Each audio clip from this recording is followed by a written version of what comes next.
حركة وفقد موجع. Cara membelokkan narasi sejarah dan kebudayaan serta melakukan berbagai adu domba. Kelompok intoleran dan radikal terorisme terus berusaha merebut masa depan suatu bangsa dengan menggunakan diksi-diksi agama yang terdistorsi dan dipolitisasi serta dengan mengorbankan sentimen atas nama agama. Ideologi radikal, intoleransi, ekstremisme dan terorisme bergerak merekrut dan menghegemoni para pengikutnya baik secara terbuka maupun secara tertutup. Sejak dulu ada, zaman Nabi pun ada, maka turunlah Al-Quran, ayat Al-Quran, wal murjifuna fil madinati la lughriyannaka bihim thumma la yujawirunaka fiha illa qalila. Muhammad, wal murjifuna fil madinah, orang-orang atau kelompok yang bikin gaduh di Madinah, usir Muhammad. Jangan berkesempatan hidup bersamamu di Madinah. Sekarang kita sedang menyaksikan radikal yang berada terjadi di Bangladesh. Sampai jelas di mata dunia, di depan mata dunia, konflik antara Islam dan Hindu di sana. Presidennya Nyai Hasinah lari terbirit-birit ke India. Sudah terlalu lama juga sih jadi presiden, bosan sudah. Juga kekerasan di Inggris yang selama ini harmonis, beberapa umat Islam menduduki jabatan penting, pernah menjadi wali kota di London, pernah ada dubes Inggris di Indonesia Muslim, namanya siapa? Abdul Azim namanya, periode 5 tahun yang lalu ya. Sekarang sedang bergejolak, kekerasan terjadi di Inggris, terutama di London, antara umat Islam dan Muslim. Jelas pasti ada yang mengadu domba. Fenomena pembubaran Jamaah Islamiyah dan keberadaan teroris attack merupakan pertanda lahirnya babak baru penyebar luasan ideologi radikal, intoleransi, ekstremisme dan terorisme yang bergerak masif secara terselubung dan undercover. Menurunnya indeks potensi radikalisme bukan pertanda perang terhadap gerakan dan paham radikal terorisme berakhir. Kelompok intoleran dan radikal terorisme kini tengah menyusup, bergerak senyap, dan mengkonsolidasikan kekuatannya dengan strategi infiltrasi dan akuisisi di semua sektor kehidupan sosial, ekonomi, politik, kebudayaan, kesehatan, pendidikan, pertahanan dan keamanan. Mereka tengah berusaha merebut dan mengambil alih kepemimpinan di semua sektor dan menguasai seluruh sumber daya yang ada di negeri kita ini. Kebanyakan mereka menyusup di perguruan tinggi umum, bukan agama, bukan. ITB, IPB, ITS, Undip, yang nanti alumninya akan menduduki kedudukan penting di Telkom, PLN, Pertamina. Mereka mengkaji buku namanya Ma'alim fit Thoriq yang ditulis oleh Said Qutb, yang isinya semua yang datang dari luar Islam masuk golongan atau kategori jahiliyah. Kalau jahiliyah harus kita perangi, termasuk nasionalisme, ada jahiliyah. Pancasila, jahiliyah. Undang-Undang Dasar 45, jahiliyah. DPR, tauhid. Pemerintah ini kafir, harus kita perangi. Itu doktrin kelompok tarbiyah yang ada di mana-mana. Bahkan di pengajian-pengajian keluarga, ibu-ibu, istri-istri, polisi, tentara, di perumahan-perumahan. Bahkan mereka khutbah di kantor-kantor pemerintah, malah isinya mengkafir-kafirkan pemerintah. Padahal khutbahnya di BUMN padahal. Para penyelenggara negara, aparat penegak hukum dan khususnya BNPT harus lebih waspada dan melakukan screening secara lebih detail terhadap sel-sel intoleransi dan sel-sel radikal terorisme yang lebih luas di ruang publik. Karena sel-sel tersebut tidak lagi menunjukkan tampang garang dan bergerak secara sembunyi-sembunyi, tetapi dengan terang benderang mereka bergerak menggunakan berbagai identitas dan cover, baik sebagai politisi, polisi, tentara, pebisnis, pendidik, agamawan, atau profesi lainnya. Di kelompok polisi ada namanya polisi as-sunnah. Harus kita awasi lah kita. Alhamdulillah hadir tengah-tengah kita Bapak Dr. Sony Haribowo ya Pak ya. Ini ahli cyber security, terutama di bidang jasa keuangan, perbankan, domisili di New York, kebetulan lagi pulang Indonesia. Dan aktif di SAS Center. Beliau sebagai Dewan Pakar. Terima kasih atas kedatangannya. Ada Pak dari SAS Center, ada Pak Singgih, ada Pak Gus Gofur, Mas Pungki, satu lagi apa Mas Pungki? Pak Dwi. Mas Pungki ini dulu wartawan. Apa sekarang masih wartawan juga?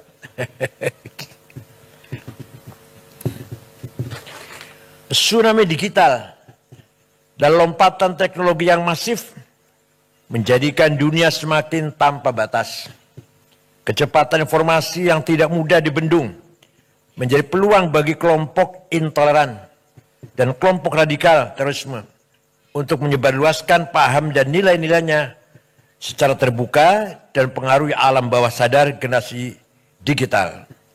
Sosial media dan berbagai platform lainnya dapat menjadi alat propaganda efektif bagi kelompok radikal untuk menciptakan kondisi chaos dan disharmoni di tengah-tengah masyarakat.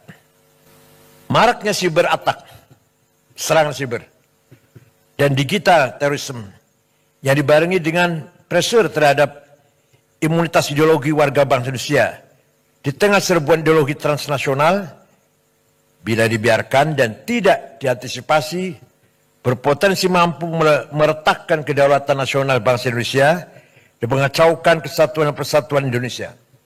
Kedaulatan digital harus diprioritaskan selain keberadaan kedaulatan teritorial yang juga harus dijaga. Penguasaan terhadap teknologi dan infrastruktur digital secara mandiri, keberadaan regulasi yang tepat, dan pengembangan talenta digital memadai, serta upaya literasi digital harus terus didorong dan difasilitasi agar seluruh stakeholder bangsa dapat menjadi ujung tombak penjaga kedaulatan digital Indonesia. Di DPR pernah dibahas nggak Pak Anwar Sanusi? Pak Anwar Sanusi, di DPR dibahas nggak? Nggak, pengamanan digital, keamanan cyber, dibahas nggak di DPR? Komisi berapa itu? Komisi berapa? 3. Dampak krisis global dan residu politik Pilpres 2024 harus segera dimitigasi dan disolusikan bersama, sehingga persatuan kesatuan nasional dan masa depan bangsa tidak terkoyak. Benang kusut perbedaan pandangan dan pilihan politik harus diakhiri dan rasa persaudaraan sebagai sama warga bangsa harus segera dipulihkan kembali. Memang terus terang kita malu dengan pemimpin yang non-muslim kalau kita bicara agama ya. Kita dapati pemimpin muslim yang amburadul, yang kacau balau, semrawut. Betapa kita bangga atau kita acungi jempol, kita hormati pemimpin yang non-muslim. Seorang Perdana Menteri Belanda, siapa namanya itu? Lupa namanya. 14 tahun jadi Perdana Menteri. Setelah serah terima jabatan, pulang pakai sepeda pancal. Nggak ada pengawal, nggak ada yang nganter, pakai sepeda pancal. Mantan Perdana Menteri Belanda. Baru saja serah terima jabatan dari kantor, pulang naik sepeda pancal. Beberapa pejabat yang saya tahu di Australia tanpa pengawal, gubernur tanpa dikawal, saya pernah jumpa. di kita yang beragama Islam, yang kaya dengan dalil ayat Quran dan hadis. 330 triliun entah kemana itu. Itu saya jumpa dengan seorang jaksa, gak usah sebut namanya. Kalau dibuka sebenarnya 1000 triliun, bukan 330. Sebenarnya 1000 triliun kerugian negara di tambang timah itu. Beragama Islam adalah Arsenal Jamaah lagi. Rumah-rumah ibadah, majelis ta'lim, dan pusat kegiatan keagamaan yang telah berhasil dikuasai oleh kelompok intoleran seringkali berubah fungsi dari yang seharusnya menjadi pusat ketaatan dan pusat peradaban yang menyebarluaskan kasih sayang, kemanusiaan, dan menggerakkan kemajuan, berubah menjadi pusat penyebarluasan kebencian, kekerasan, konflik, dan perpecahan. Kalau di Indonesia emang yang banyak berbuat begini yang orang Islam. Kalau di negara yang mayoritasnya Katolik, orang Katolik. Kalau Indonesia kalau mayoritas orang Islam, copetnya orang Islam, yang korupsi orang Islam. Kalau di Filipina ya orang Katolik. Kalau di India ya orang Hindu. Kalau di Cina misalkan, ya Buddha. Kalau di Banyuwangi copetnya orang mana? Ada di Bali copetnya orang mana? Orang Banyuwangi sih Islam juga. Kalau di Amerika Protestan ya, copetnya Protestan. Kalau di Indonesia mayoritas Islam, maka bajingannya juga orang Islam. Rasulullah SAW juga jauh-jauh hari telah mengingatkan kita semuanya agar jangan sampai rumah-rumah ibadah beralih fungsi menjadi fungsi yang sia-sia atau bahkan berfungsi destruktif bagi masyarakat, bangsa, dan negara. Negara yang dibangun Nabi Muhammad adalah Madinah, bukan negara Islam, bukan negara Arab. Seperti Indonesia. Indonesia bukan negara agama dan bukan negara suku. Indonesia yang terdapat 6 agama, itu yang resmi. Yang tercatat Pak Catur. Yang tercatat masih banyak lagi.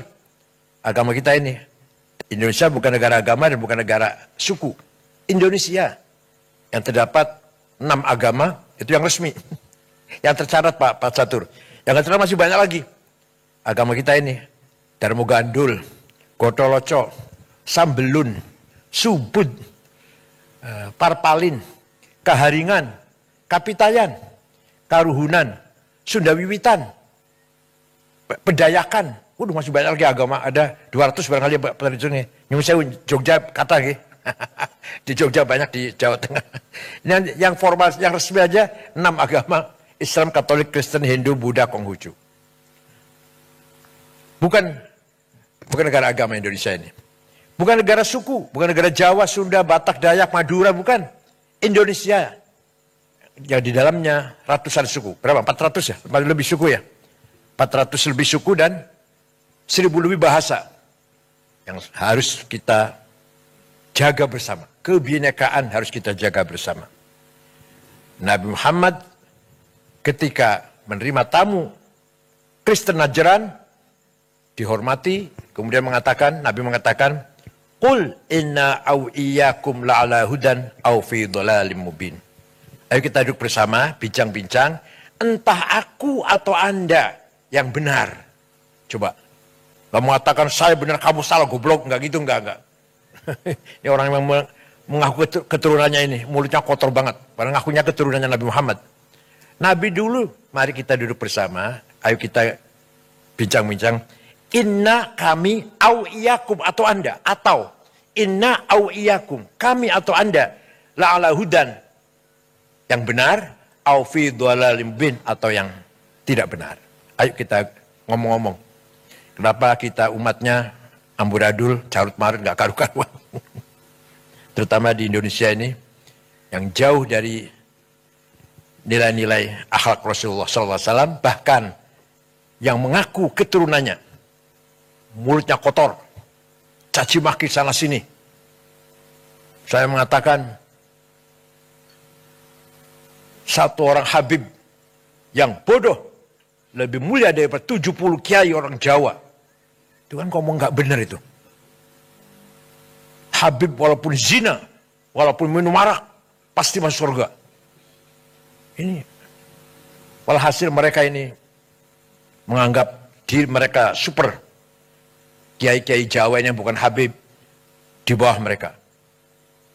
Ini bertentangan dengan Quran dan bertentangan dengan Rasulullah sendiri. Inna akramakum indallahi atqakum. Yang mulia di mata Allah adalah yang paling bertakwa. Tidak pandang turunan siapa.